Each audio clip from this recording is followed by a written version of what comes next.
휴대전화 대리점이 시각장애가 있는 고객 몰래 휴대전화를 개통해 덤터기 요금을 씌웠다는 제보가 들어왔습니다. 이처럼 시각장애인을 상대로 한 사기 범죄가 끊이질 않고 있는데요. 허술한 법이 원인으로 지목됩니다. 제보는 Y 김철희 기자입니다.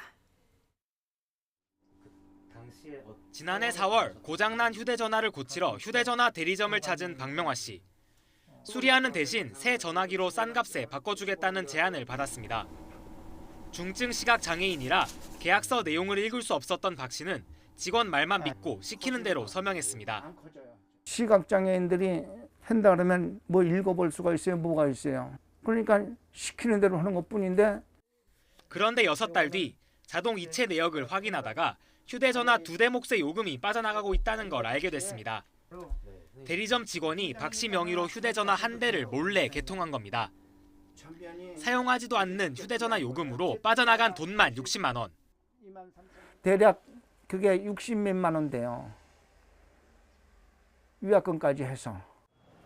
박 씨가 2번이나 찾아가 항의한 끝에 해당 대리점은 휴대전화 한 대를 해지해줬지만 이미 낸 요금은 돌려줄 수 없다며 그만둔 직원에게 책임을 떠넘겼습니다. 해당 이동통신사도 계약서엔 아무런 문제가 없어 책임질 수 없다는 말만 되풀이할 뿐이었습니다. 결국 박 씨는 해당 직원을 경찰에 고소했습니다. 이렇게 피해를 주면 피해 준 사람한테는 피해 보상을 해야 되는 거고. 제가 얼마나 마음고생이 심한데요, 이것 때문에. 시각장애인 유지훈 씨는 4년 전 한 보험 상품 설명회에서 350만 원을 내고 상조보험에 가입했습니다. 지난해 6월 급한 돈이 필요해 보험을 해약하려고 문의했더니 설명과 전혀 다른 180만 원짜리 상품이었다는 걸 알게 됐습니다. 계약은 말로만 이뤄졌고 직원이 읽어주는 내용을 녹음해 두지도 않아 증거도 없었습니다. 황당한 거죠.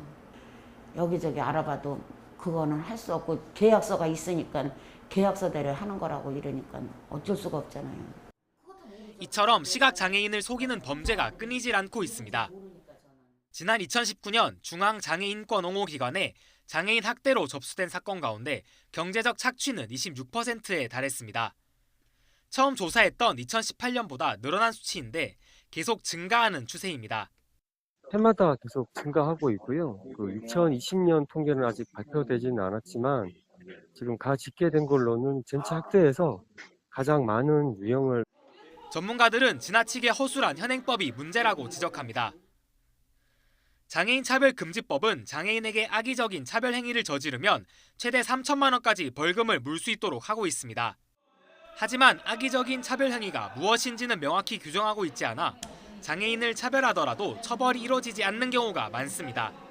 장애인 차별법 어떤 그런 법률에 의해서 장애인들을 다 제공해야 될 그런 의무가 있다라는 거 있지만도 그게 다 실행에 옮겨지지는 않거든요. 사기를 당하지 않도록 뚜렷한 규정이 필요하다는 지적이 나오는 이유입니다. 상품 판매 때는 점자나 큰 문자 자료, 화면 낭독 프로그램 같은 보조 수단을 갖추도록 해야 한다는 겁니다. 이런 대응 체계가 사실은 법안에 좀 명확하게 규정이 되면 좋을 것 같다는 생각이 들기는 해요. 계약 과정이 이루어질 수 있는 기관들을 좀 이런 부분에 있어서 이제 규제하고. 장애인 단체는 또 비장애인이 거래 과정에 동반하게 하는 제도도 필요하다고 지적했습니다. YTN 김철희입니다.